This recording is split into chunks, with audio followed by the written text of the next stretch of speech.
0.2 of a second separates those four men on the front row here. A 20-lap race ahead of them, 47 miles for round 5 of the Thruxton circuit. The lights go green and away they go. First time into the right-hander of Allard. They're then up through the gearbox, throwing it left and right into the complex of Campbell, Cobb and Seagrave, and hitting the front immediately, number 4, Neil Hodgson. A great start for Neil Hodgson. Chris Walker's gone with him.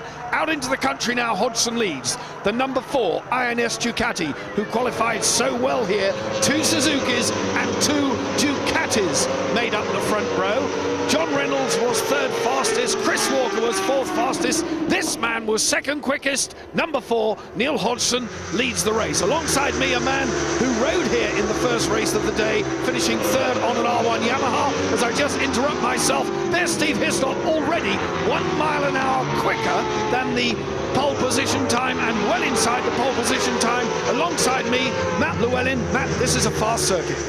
Yes, Barry, it's one of the fastest in the country that will be on the calendar this year. We've got an onboard camera with Chris Walker. He's just about to go through the church section, which is roughly about 120, 130 mile an hour. So that just sums up how quick some of the corners are. Well, the new surface all the way round, offering lots of credit. The number 3 Ducati of John Reynolds coming alongside Walker, with him going his teammate number 5 James Hayden, riding shotgun. They drop back just to a respectable distance behind the Suzuki, because when Chris Walker fires the throttle, the fireworks fly here. And Thruxton is no exception. It's a 5-man freight train onto the start-finish again, into the right-hander of Allard. Leading, number 4, Neil Hodgson. Then it's number 2, Chris Walker. John Reynolds, who was 3rd in qualifying, is now 3rd in the race. Number 3 on the bike. With him goes number 5, James Hayden.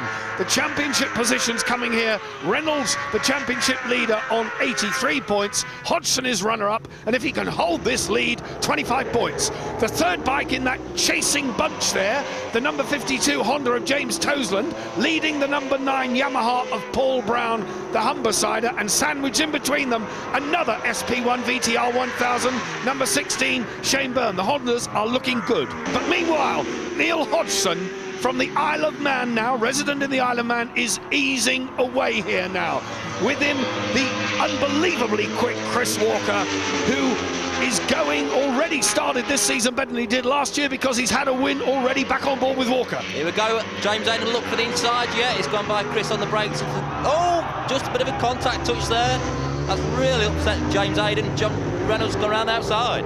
It's also given Steve Hislop, number 8, the opportunity to close, and there are flags waving. There are flags waving on the start-finish straight.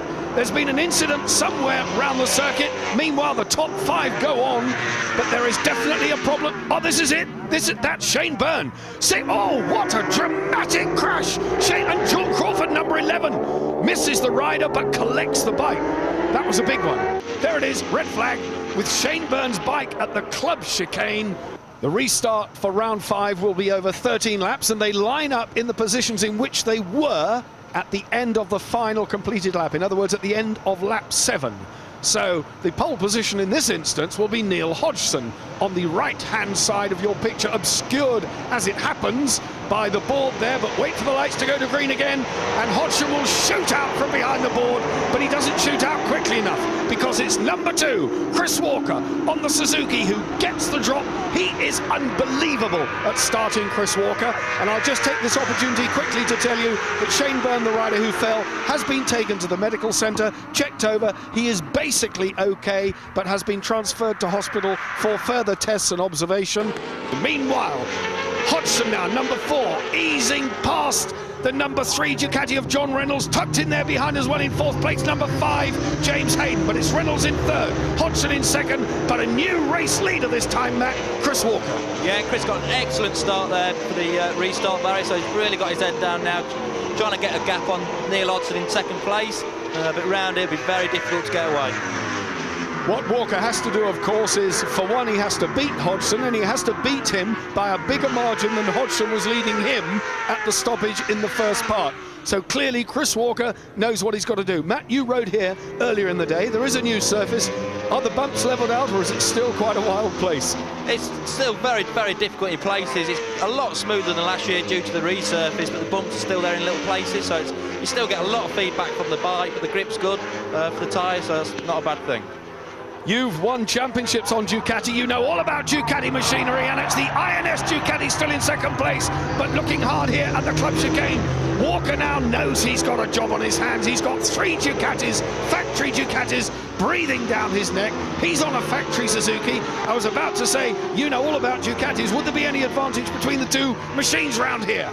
Obviously, the Suzuki will have a really good top end, which will suit the faster parts of the circuit, and the Ducati will have the mid-range, low-down grunt, you know, coming out the chicanes and the complex. So it'll be a very interesting situation. Every time they come up to the chicane at this point, there is a huge standing ovation as into the lead goes James Hayden. So the number 5 Ducati has gone past Neil Hodgson. Hayden then on his way to a Part 2 victory here. What will that do for the overall standings? It's all about time, I remind you. And James Hayden was running strongly in the first part of the race. Chris Walker now still in 4th. Can he do anything about that? But in the back of your picture there, in 5th place, the red number 8 Yamaha of Steve Hislop, who's coming up to join the big boys. Yes, he is. Hislop on the charge within the number 22 green Kawasaki in 6th place of Steve Plater, flicking it right and left. Walker up another place past John Reynolds. Walker back up to 3rd. Back at the chicane again, Barrett's going to be the overtaking place all race. He's looking for the inside line. He's done him. He's done Hodgson. Terrific move by Chris Walker up to 2nd. He means business, Chris Walker. Look how close Hislop is coming now. The number 8 red Yamaha of Hislop. He's dialed the right number and he's got the response as he comes into the complex now. Hislop, he's wound them in. While the others, of course, were tripping each other up, Steve Hislop made hay while he had a clear track ahead of him. And look now at the race leader, James Hayden, going away. Anybody's 2nd place, I reckon, Matt. Yeah, this is really good for James. He can get himself out front. He's got a clear track in front of him, no people to get in his way. Chris has now gone into 2nd. He'll just try and chase James Hayden down. Ducati leads, Suzuki in 2nd, Ducati in 3rd, Ducati in 4th, and it's the red Yamaha of Steve Hislop who has started the 2000 season so consistently. Hislop is up to 4th, looking back from Chris Walker. He's going round the outside of Hodgson Hislop, and he's gone inside Walker. He is now in 2nd place. That is staggering. Steve Hislop stormed by with a flourish, and he now leads the chasing quartet up Woodham Hill for the last time. Oh, and he's been passed by Chris Walker. This is a dash to the chicane. James Hayden is already out in front for the checkered flag. Remember, this is a 2-part race, but certainly in the 2nd part, Hayden gets the win. Chris Walker in 2nd, Hislop in 3rd in this 2nd part. What will that do to the results on adjusted time? A clenched fist for James Hayden from Berkhamsted, but he has indeed lifted the overall victory from Walker. Hodgson's result dropped him to 3rd. Reynolds just pipped Steve Hislop into 5th. It's that quintet again. I knew at the end of the race the tyres were going to be going off, and I felt if I could be out front, then maybe, you know, I'd be able to just etch away. And I knew I had to beat Neil by 0.4 as well. I knew it'd be a big battle, so I just tried my hardest to get down. And the last lap out of church, I just got a little bit sideways, and I thought, are they going to all come past me? I was zigzagging everyone, but no one appeared, and I was like, phew. And the tension here is very high indeed, because these uncertain weather conditions make life very tricky. And of course, what do the riders do? That's always a dilemma. But let me tell you, what Chris Walker does when the lights go green is lead the race. It's the only way Chris Walker knows how to ride a bike. The number 2 Suzuki, he nails it from the start, and through the complex for the first time, Chris Walker leads, slotting into 2nd place. It's number 4 again, Neil Hodgson. Then it's the Ducati of John Reynolds. We're on board now with Chris Walker as he comes out of the complex, out of Seagrave, heading down towards Noble, the left-hander. He'll turn it in here. 5th gear at this point, down 1 gear for Noble, sweeping through, and then the long, long right of Goodwood all the way round to Church. And this circuit at Thruxton really works the right-hand side of the tyres incredibly hard. And the first race finishers, James Hayden's tyre had almost fallen to pieces. Huge wobble from the front end of the Suzuki as we ride with Chris Walker. The meteoric Yamaha went past Walker on the Suzuki, and it's Hodgson. You saw Hodgson's hand going on the clutch there as he went down the gearbox into the club chicane. 2nd gear through here, but it's the Yamaha leading of Steve Hislop, 11 times Isle of Man TT winner. And smoke from Crawford. Crawford Suzuki running in 4th. Now, is that smoke coming from... No, it's coming from outside of the exhaust system. Is it throwing oil on the circuit? Crawford is unaware of that smoke. Surely the other riders behind him will be concerned about that. It's spewing oil. It looks as though it's oil spillage, Matt. Yeah, there's got a very big problem there, but he's not lost any power. John's not aware of the problem at all yet, just open and get some feedback. We've got a bit of a slide on there. That might give him inclination to look down, spot the smoke, and he'll pull straight over, hopefully. Is it throwing oil onto the rear tyre? Oh, he's tweaked it. He's spotted it. Goodness for that. And Crawford's got out again. He starts across furthest from you on pole position on his spare Suzuki. But again, it's Chris Walker, number 2, who gets the drop from Neil Hodgson. Into third this time goes John Crawford on his spare bike, the number 11. He's sitting there, and a bad start from pit lane. Out of pit lane came Michael Rutter. Number 31, Michael Rutter, started from pit lane. Any ideas, Matt? He must have had a problem, so he couldn't have done the warm-up lap, so he must have started from the pit lane. You have to let the pack lead by the first corner, then he's able to rejoin the race. While numbers 31 and 96, Michael Rutter and Paul Young respectively, riding the Ray Stringer Yamahas, have not had a happy season so far. They are lacking something in terms of power and speed, and we've yet to see the best from the other Yamaha pairing. Not the case of Brown and Hislop. And look at Hislop, there's Paul Brown as well, running strongly at the front, side by side. It's Hodgson and Walker, and I suspect in the early days of this championship, this is what we're going to see. These two at it, hammer and tongs.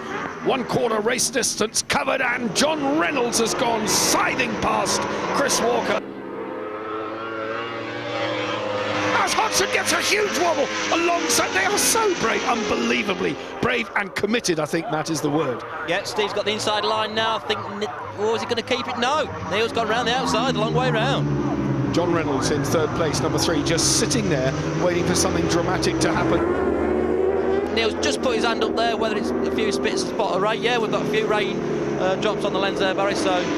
That was interesting. Hodgson put his hand up. Let me tell you, the organisers here have agreed with the top 5 riders that if any 2 of them are unhappy about the conditions, 2 of them indicate the race will be stopped. Hodgson again gesticulating, so clearly Hodgson, and it's more difficult to run at the front when the conditions are unknown. You don't have anyone to... Oh, it's not. So there's your 2. There, the 2 indicating the track is now getting unrideable. The organisers will now... Oh, you can see big feedback there, Barrett. A lot of rear end slide. Obviously, it looks quite damp. Now, these lads are race week in, week out. They know the conditions. Good move. That is now a result, so Hodgson indeed gets the win. It's a universal stoppage all the way around the circuit. Hodgson gets the win. He's lighting up the rear tyre with delight. Hislop too was running well. He's got trouble fighting his way through the fog. That won't do the tarmac any good, but there you have the confirmation of the result. Hodgson, Hislop, Reynolds, Hayden, Walker 5th. He'll be disappointed with that, and that's what it does to the championship. Reynolds now just 6 points clear of Hodgson. They're in rival teams, same bike. Top privateer today winning both races from a 3rd row start, John Crockford on the GSXR 750.